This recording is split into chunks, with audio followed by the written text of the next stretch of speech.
Warning, this podcast may change the way you think about business, entrepreneurship, and money forever.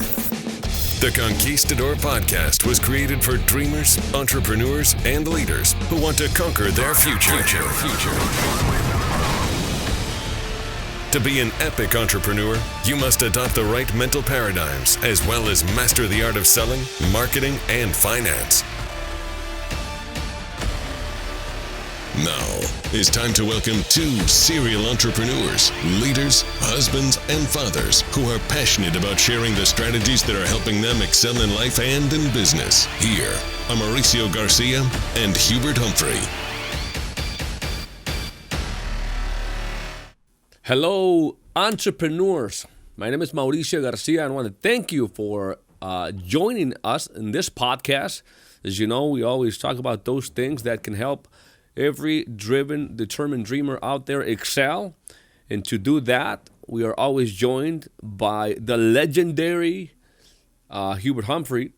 Hubert, how are you today? I'm doing great. Just be an exciting subject for him today. I think so. You know, every day I remember back in the day looking for motivation going into, there wasn't social media in the 1994, 95, 90. Actually, when I started sales, 1998, 99. But, you know, always looking for these tapes and these things that I think they could help a little bit of motivation, but I didn't know the power within, right? Like, where does the greatest motivation really comes from? Because I don't know if it happened to you in your early stages of your career, but sometimes if you go to these motivational places or events, nowadays with social media, reading these motivational quotes, maybe they do motivate a little bit, but it kind of wears off real fast. And I think that really successful entrepreneurs get their motivations from somewhere else. Well, you're right, and of course in my life, I was rocking along out there for about half my adult life, just wanting to be somebody, trying a lot of different things. My vision had gotten stretched a little bit, and I realized that I was this railroad job that I'd settled in. I'd gone to Georgia Tech a couple of years and was planning on getting me a big degree, be an electrical engineer, get a job with a big company, big benefits, and I was going to go out and rise to the top of that company. You know, I didn't even know what that really meant. That was the way most people thought in those days. But as I started to realize that was too small of a dream, and what was a summer job on the railroad, I end up out there just trapped for 17 years on that railroad out there, and I lost the opportunity to go out and do something bigger and to make my dreams come true. So here I'm rocking along out there, and so I just sort of surrendered a little bit. And I kind of, for the first 3 or 4 years, I just fell into that mode that I'm on this job, do the best with it I can, and it was I'm out doing it. But I awakened from that coma about 4 years into that job when my vision got stretched again, and I realized, whoa, what am I doing here? I've sold myself short. I've turned off my dream machine. I've got to get back dreaming again, and I realized that I could not get to where I wanted to be doing what I was doing. There's no saying that if you keep doing what you've been doing, you're going to keep getting what you've been getting. Well, I learned that kind of accidentally about the 4th year there. And I started looking, and so I kept looking and searching and looking and searching. And what motivated me was the motivation that I had to escape. I had to get away from this job. A lot of things were starting to happen out there. It was a dangerous job. It was messing up my health. I was gone from my family too much. I wasn't being paid the kind of money I felt I needed to be paid. It was just a whole lot of things. I started realizing that I'd sold my birthright for a mess of pottage, as the scriptures say. I'd kind of, how did I get here? It was almost like I had an epiphany. How in the world did I get on this railroad? So I went out and started. I got my trying motor back cranked up, but I kept trying, and more frustration would build up when I started realizing, man, it's tough to get away from where I've got to break this gravitational pull of this job, and I couldn't find anything. I kept trying though, kept looking and looking, and so what motivated me was the thought of that if I don't, I've got a life sentence on this railroad, and that was a death sentence to my dreams. So that motivation kept driving me to keep trying. Motivation comes from your own personal experiences in life. And my experiences were, I woke up, and there's a lot of people out there today that are in jobs or in businesses or started down paths that they didn't really start with the end in mind, and they all of a sudden are realizing, what am I doing? How did I get down this path? How did I get this much money invested off in this deal when I should be in something else? A lot of people out there are going down a path, and they haven't gotten a fully awakened from their coma yet. And when they do, they've got to do something about it. Well, then the key is to don't give up. Just use that energy to motivate you and keep that trying motor going. And so that's where it all starts with me. But it starts with vision stretching more than anything. The more your vision can get stretched, the more your desire level is going to grow. Because you're not going to desire something you can't see. You're not going to desire something you've never seen. You're not going to desire something that doesn't look like attractive to you. And so I started seeing bigger and better things out there and realized what I was missing. That's where it started with me. Right. Now, it goes deeper, I believe. I heard you say one time that there are few people that can stay motivated for, sometimes you try something new and you're motivated for like a month, right? And then, most people kind of just fade. And then some people can stay motivated for like a year, But the people that really accomplish huge things in life are those that have the ability to stay motivated 30, 40 years plus.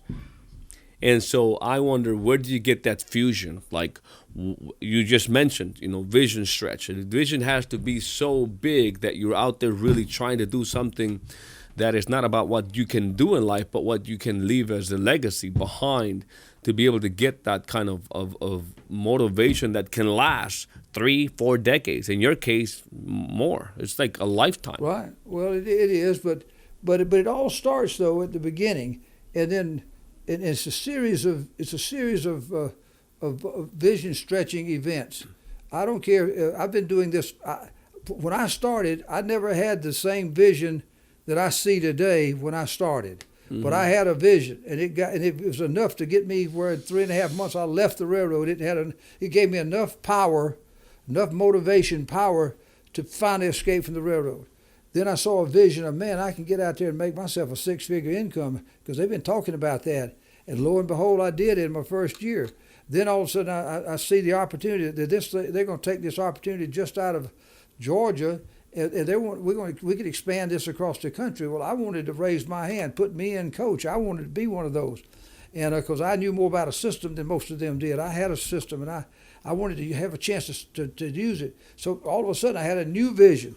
And I went out there fully motivated. That was the only thing that could take a little guy from Macon, Georgia, who had lived all my life there. I'm 35, almost 36 years old at that time, and I moved my family to Denver, Colorado.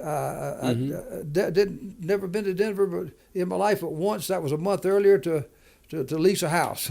So I was going to a strange place, but it was a motivation that came from that vision being stretched. And then once I got out there and it started to explode, I said, well, my gosh, this could be a lot bigger than what I thought. So all of a sudden I dreamed a new dream, and now I'm following a new vision. And then and that went for 2 or 3 years.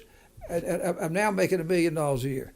Then all of a sudden I'm $2 million, 3, 5. I didn't see that when I first started. Then I didn't see building some great gigantic hierarchy. I didn't see us really revolutionizing the whole industry.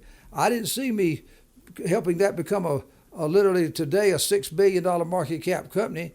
I didn't see myself taking that step and going and building the next step into another multi-billion-dollar market cap. But it was always a dream, the new dream. Go as far as you can go with the current dream, taking energy from it, but dare to dream again, and dare to dream again, and dare to dream again, and get around people, events, and things that can keep stretching that vision. And that will drive you for a lifetime. It's not just one big dream that you go pursue it and that's it.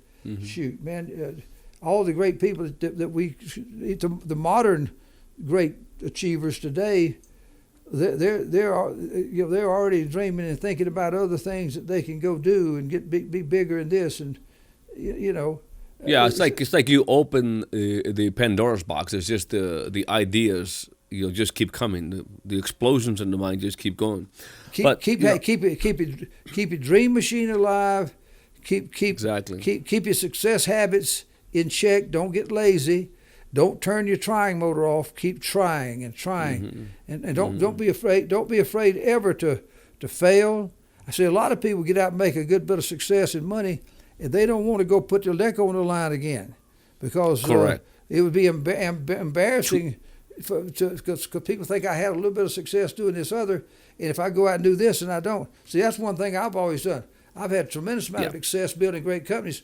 I'll go put one on the line, start from scratch all over again years later, because I believe in myself, and I've got a bigger dream, and I'm not afraid to lose. I'm not afraid to fail, because I know eventually I'll win. That is very powerful what you just said, because I was going to say earlier, you made the jump. Like, you were in the railroad. By that time you were married. By that time you had children. You had commitments, financial responsibilities, and somehow, one way or the other, at least being at that railroad, you were making a living, right? And so a lot of people are probably 80%. I don't know, I don't remember where I read that the 80 plus people or percentage of people aren't satisfied. They don't like the job that they're doing right now. And that's a very big number of people being unhappy with what they're doing. And so you and everybody that I've ever met that has achieved great success, they're always taking that risk. They're always making that jump because they have this confidence. They have this self-confidence that they've developed to know that they've got this set of skills, and that by taking action, they'll be okay. They'll learn something, like they're trying something. So I guess the reason I'm saying this is that there's a lot of people that are listening to us right now, maybe they're in that situation where they're at this job that they don't like, but for some reason they don't want to put it on the line, like you say. They don't want to take that risk and maybe pursue the thing that they really want to do. What would you tell them? Well, they got two choices. They either go to take some kind of a emotional. First of all, it's an emotional risk to just get out of your comfort zone and don't worry about what somebody else says. That's the first risk. And then the other thing is to try to find a business to where you can do it as a second income in the beginning and not have to. Because a lot of times, most people who feel the way you just described, that 80 or 90% that are upset with their job, they're upset with their job, but they couldn't afford to lose that job. And, and so know that most people are like that. And so our model in our business, we've always allowed people to keep their job and to do it on the side. And if for some reason your job won't let you do it, you need to do it through your spouse or through your son or through some partner or something, some way. You need to try to start building something on the side and get it going until you've realized that the economics now make you now know what's going. You can either have extra income coming in, or it can build into a new career. Well, it took me 3.5 months to equal my railroad income from the previous year. So I said I'm in. So I cut 17-year career and went straight into this little AOEs when it was just a pioneer deal. Wasn't very pretty to look at. It still had a lot of unknowns out there. It was very controversial fighting in the industry. We were fighting the largest industry in the world. So I jumped in it, and I learned a long time ago that if people can hold on to their current job and get in our business, that brings a lot more people into the business world than would have come in otherwise. That was one of the beauties of our system. We were able to let people utilize their careers. In fact, it was a smart business decision on our part, because we had people that working for all kind of other jobs, and those jobs were financing our people to do our business. In fact, sometimes we'd say, look, don't quit that job. We're not going to let you quit that job until we know you've got to this certain level, and we'll tell you when you're at that level. And then if you want to quit, you do it. To go quit now, when you haven't proven that you can get to this income level yet, that's to put too much pressure on you. So we have a beautiful model that allows more people to transition, which is a big deal, of trying to become. If you're going to try to get out of a situation that you're in, we give you a better transition mechanism to get into something new and and you get to try it before you buy it, so to speak. Yeah, that's very good. But one of the things I also want to make sure that is that people understand is another paradigm shift, which is not because it's a side hustle. It's kind of a very popular expression that they use, the term that they use these days. Don't treat it that way. In other words, it may be your side hustle, but you have to at least think of it as it's going to be the one that replaces your current one. You talked a little bit about that, but that is the secret really to making a side hustle even work. Well, the only reason why we're having a conversation today is that even though I didn't make much money from my Amway business on the side, when I had finally I kept looking for something to get me away from the railroad, and I was on the railroad for 7 or 8 years. I tried to build that Amway business up. I learned a whole lot about recruiting and building. I just never wasn't mature enough or whatever. I wasn't able to get it where I could make enough money to replace that income yet. But I was learning. I was growing. But I literally treated a business that I was making very little money at almost like it was more important than the one I was making money. That's how important I treated it. And then when I finally joined Art Williams and A.L. Williams and had about 30 of his good people left that was serious, and we were just starting, what I did then is that I started when I realized the power of that annualization of premiums and advanced commissions, and it was a different kind of deal than I'd ever seen before. And I saw the money, and I was go out there and able to make myself about $7,000 or $8,000 there in my first 30 days. In my first 3.5 months, I made it right just under $30,000 and replaced my railroad income. I said, whoa. This was, I knew from the very beginning this was my new career. This was my new full-time business. The railroad was my part-time business. And just so people know, you're talking 1970s, 80s, right? It's 1978. Mm-hmm. 1978. I was making about $35,000 a year on the railroad at that time. Well, and I wasn't even born.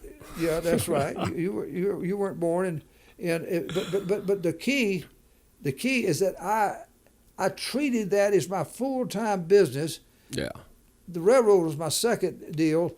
And when I made that transition 3.5 months later, it wasn't a big thing to me to change because I was prepared, but I'd learned enough about what to do that I knew I could make the money. And later, a year or so later, when I realized that I could go and expand and be one of their pioneers and take this thing out west and expand it all over the country and be one of those leaders, I chose to do it. I uprooted my family from Macon, Georgia, where I'd lived all my life, and here I was in this new business less than a year. I just made $105,000 in that first 12 months, and that changed my life forever, just knowing I could do that. And all of a sudden now, I'm out in a new place. I had confidence because I knew how to make winning presentations. I knew people needed the products, and I knew how to get referrals from them, and I knew how to run a recruiting and building system because I had just proven it. And boy, I went out there and with all that courage and vision stretching, and there we go. We had 15,000 people in my organization in the first 23 months. I was in 31 states.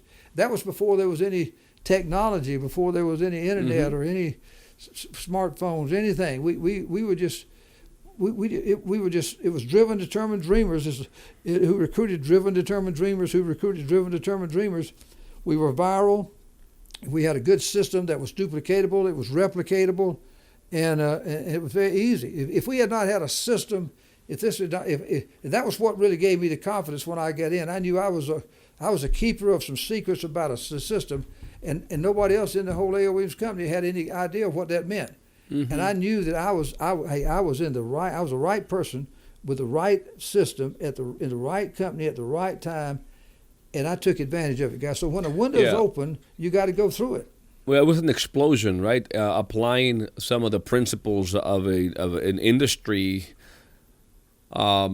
into the financial industry, from a different industry. It was merging those two. That's the word. By merging those two things, it created something never seen before. The whole industry that we've helped create here is a merging of, I call it money products, which is the insurance financial services business, and multiples, which is a recruiting and building system, and market demographics, which is unbelievable out there. You got it's something everybody's got to have. Every family's got to have it, and it's out there. And there's a whatever you got 400 million people in this country, just in the U.S. alone, right? And they need it, and so you got money, you got the money products, you got the multiples, you got the market dynamics, and you got machines. You got the technology today. Those 4 M's have merged into this giant hybrid industry that we've built of marketing and building. That there's still got a lot of people doing networking and network marketing and internet marketing and all kind of other stuff with smaller ticket items. We've put that in here. We put the money products in there, and blended it all together, guys. It's the most prolific business model ever seen on earth. No. I don't care what business you in, you ain't got people making the money these guys are making. If it's the most regulated industry in the world, it's probably because there's a lot of money that's moving in there. Absolutely. And it's totally different. Now, getting back over, we're talking about where does the greatest motivation comes from, and we've said already in the past that who motivates the motivator. The motivator motivates himself. But the motivator to motivate himself, he needs to develop some things. One of the things is self-confidence. Were you always as confident as you are? No. How did you develop self-confidence? Did you believe? No. The more you can, if you can overcome a fear and go try something, and then you see that it works or you can do it, your confidence builds up. Then you do a little bit when your confidence builds up. Your confidence comes from trying and getting up every time you got knocked down. And so and my frustration level was so high that I had a high tolerance for pain. I didn't care how many no's I was going to get. I didn't care what I had to do. I was going to get back up. Anything was better than being trapped for the rest of my life on that job. So that when you got that kind of motivation, you got the beginning of something there to do something in your life, and that's what I did. And then who motivates the motivator? Yeah, it's the person motivates himself. But you can't stretch your own vision. But you can make a decision to go to places and people and things and events that can stretch your vision. So you are a self-motivator by making yourself go and let these events and people stretch your vision. Right. I couldn't stretch my own vision, but I can make up my mind to go get vision stretched. Okay? That's a good point. So self-confidence, how about self-esteem? I can tell you I had very low self-esteem and kind of just being in entrepreneurship and falling and, like you say, keep the motor, the trine motor on, solving little problems. You kind of build self-esteem just staying at it. You build a lot of muscle, internal, psychological, and that self-esteem just keeps going. And one thing that I was fortunate to have in my life was my mother and my parents. Even though we didn't have much, and they had some troubles in their marriage, they still at least treated me that they thought I was a special guy. And my grandparents, my grandmother especially, she always let me know that I was her favorite of all these. She had tons of grandchildren, and she treated me that way. I probably wasn't a favorite, but she made me think I was. So I felt I was special, even when I was in the 5th grade in school, and I was cocky enough. They had a spelling bee in Bibb County down in Macon, Georgia, and I was pretty good at school and pretty good speller. And so most people were in the 7th grade going to try out. Well, I'm in the 5th grade, and I try out, and they select me, and I get to go represent our school in the 5th grade. And I go in and I come in the 5th grade. I come in the 3rd in the whole county. And it's on TV. And then the 6th grade, I come in 2nd. 7th grade, I win it on TV. So things like that. And then I got to hang around other people who made me feel special, and I just kept feeling like I was somebody. And then the other thing that probably is the most important is I I ended up meeting my spouse, my wife, that I'd known for many years growing up, and then we married. And I had a good wife. And she created my self-esteem. And if I'm good enough to have a wonderful person like her, I must be a pretty decent person. Mm-hmm. So that helped me with my esteem. But the number one thing that helped me is that I come to know that I was a child of God, and that God didn't create anybody to fail. Wow. Now, a lot of us get in here and fail, but if you know you're a child of God and you truly believe that, and you just feel more special. The creator of this world, I'm a child of God. He's got me here for a purpose. So if you got a good faith base. At what age were you thinking that specific thing you mentioned right now? I started. It was kind of put into my heart and mind when I was like 8, 9, and 10. But by the time I'm 12 or 13 or 14, I'm getting more and more of a feeling about that. Wow. By the time I'm an adult at 20, 21, 22, I'm knowing that I'm knowing full blown what that means. I know where I came from. I know why I'm here, and I know where I'm going. And I got that feeling. And it's hard to have bad self-esteem if you feel like you came from noble, you came from God, you're here, God knows who you are, and you can be, you're a child of God, you can go and become one day whatever He's got in store for you, you can do it. It's hard to have bad self-esteem when that's called spiritual cockiness. Yeah. You know? That's it's almost the complete opposite, with me. And but my self-esteem has been rising and rising and rising, as I'm saying, by just small wins, a lot of small little wins that has allowed me to do that. Always operate outside comfort zone, and just knowing that I have the ability to solve some of these problems. But to me, growing up, it was totally different because my dad had to immigrate here to the United States. I never really saw him till I was like 8 years old when he finally was able to get us green cards and everything. We came here legally and everything. We're fortunate for that, and but really, it was a difficult time. The teachers, nobody knew I had a very severe hearing problem for 10 years or so. So because I couldn't hear people, I couldn't do good in school because I couldn't do. So I was always like, you're dumb this, you're that, you're not good to do this and to do that. So it was, there's a lot of people probably that have a whole different self-esteem growing up, or a whole different life growing up, that maybe they're beaten down right now. Like I was, like at the age of 18, 17. Absolutely. I mean, very low self-esteem. I didn't think I was anything special at all. Well, most. So it's totally different.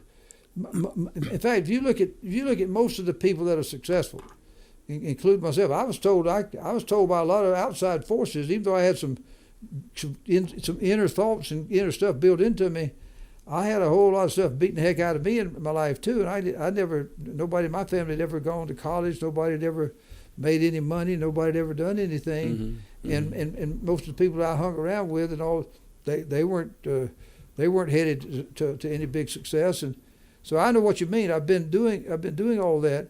But the thing is that if you just keep that trying motor going, which you were able to do, and it can cause you to fight through it. If you look at most, you pick a name of a super successful person. They probably were ridiculed as a child. The vast majority of them, yes. Absolutely. Yes. They were told they couldn't do something. Michael Jordan was cut from his they high have this school chip in the basketball shoulder. team. Yeah, they have this chip in the shoulder, and that chip on their shoulder. Hey, and I promise you, I've had about as big a chip as a guy like me could have for my whole career. I got one right now, So that drives you. It's microchips, and then there's motivational chips, and I got a motivational chip on me.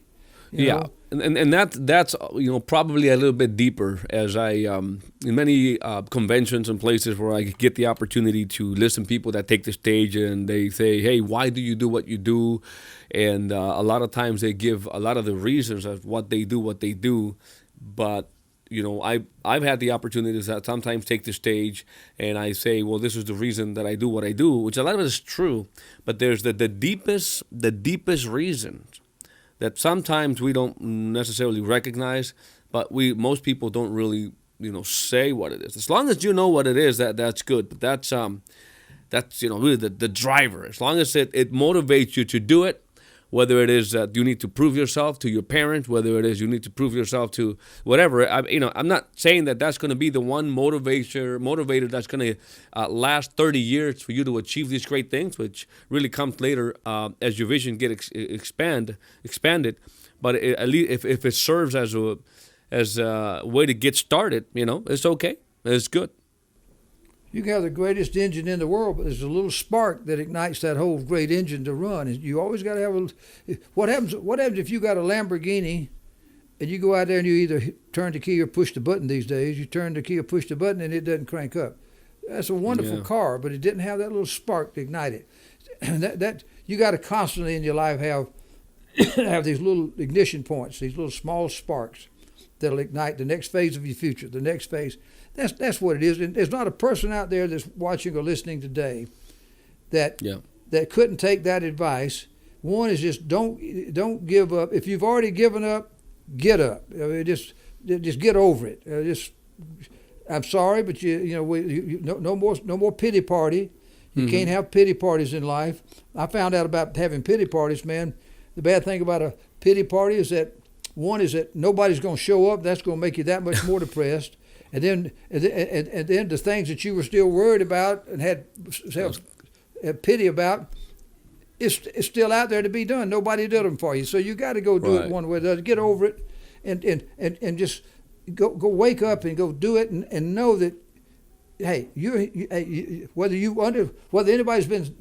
anybody's told you or not, you're a child of God, whether anybody's told you that or not, okay? You just need to know that. And you need to get out and know you're special, and dare to dream some bigger dreams, and just stay tough, and just understand up front it's not going to be easy, but it's going to be worth it, and let's go make it happen. Yeah. Hey, to summarize, I just want to say this before we wrap it up is that I just don't see the reason I love entrepreneurship, and there's a lot of people say that it may not be for everybody. The reason I love it is because it's helped me so much in so many different areas that I don't think I would have been able to develop that if I had stayed employed in an assembly line, for the past 20 years. Self-confidence has been thanks to entrepreneurship. Self-esteem, have good self-esteem, has been because of the entrepreneurship.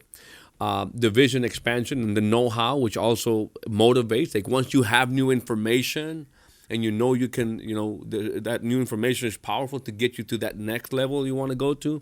It motivates, and so I just don't think that I would have be where I am today mentally, which is I still have a lot to go, a lot to grow. I'm in that journey, but it's entrepreneurship because there's where you challenge yourself. Entrepreneurship is a great journey. It's what it is. Perfect word.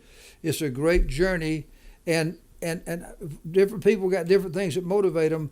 But most anybody that's going to be super successful somewhere along the line, in addition to whatever else it is, they would love to have control of their time and their life.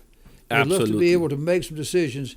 And being a successful entrepreneur at some minimum level is, can you start controlling your own schedule? And that's what changes your quality of life. Your marriage is better. Your family's better. Your everything's better when you can control your time a little bit, not all, a little bit. And eventually, if you make enough money, you can do what you want to do. I've watched in my career. I've been able to go and I've worked hard, played hard. I play where I work where I play, and it becomes a journey. It becomes a life experience, not just a business experience. Now, money's there, and you're doing business things. But it's why you do it. You get to live your why.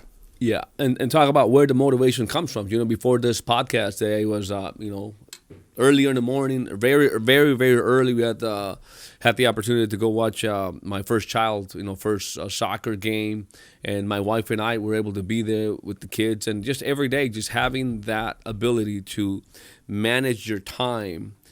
Put in a way where you can try to balance things out. It is the biggest satisfaction and motivator. It's only made possible thanks to thanks to being in business by yourself in the right vehicle, of course, in the right platform.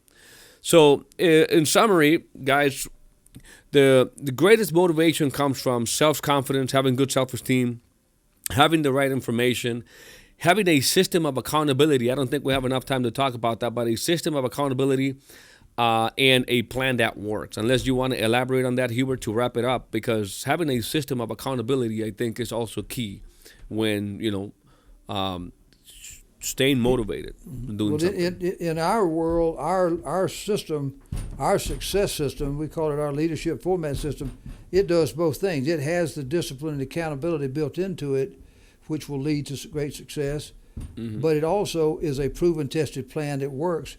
And it gave me the confidence to stay motivated because I knew it would work. It would work every time, and I could transport it to other people. I could transfer it to other people. They could learn it. Greenies could learn it. Veterans could convert to it. I had a very teachable, coachable system that motivated me and other people. So all of that's built into it, and we've got it. If they want to know more, they can come join us, and we'll tell them more about it. Oh, absolutely. Hey, well, if you're not motivated enough right now, you definitely have to check out the HGI opportunity by going to HGIopportunity.com. That is HGIopportunity.com, because it does require you to have that motivation to be able to push through and to be able to accomplish that life that you want. You're going to require that motivation. So stay at it. But if you know you're in the right vehicle, if you're in the right crusade and doing the right thing for people, adding value to people's lives, well, more than just the money, there'll be motivation coming your way in many different forms. So with that being said, I want to invite you to go check out the HGI opportunity by going where? HGIopportunity.com. Until then, thank you so much for your time. Hubert, thank you so much for adding all this value in these podcasts, and we'll see you next week, sir. Have a great weekend. All right. Have a good one. Warning, this podcast may change the way you think about business, entrepreneurship, and money forever. The Conquistador Podcast was created for dreamers, entrepreneurs, and leaders who want to conquer their future. To be an epic entrepreneur, you must adopt the right mental paradigms as well as master the art of selling, marketing, and finance.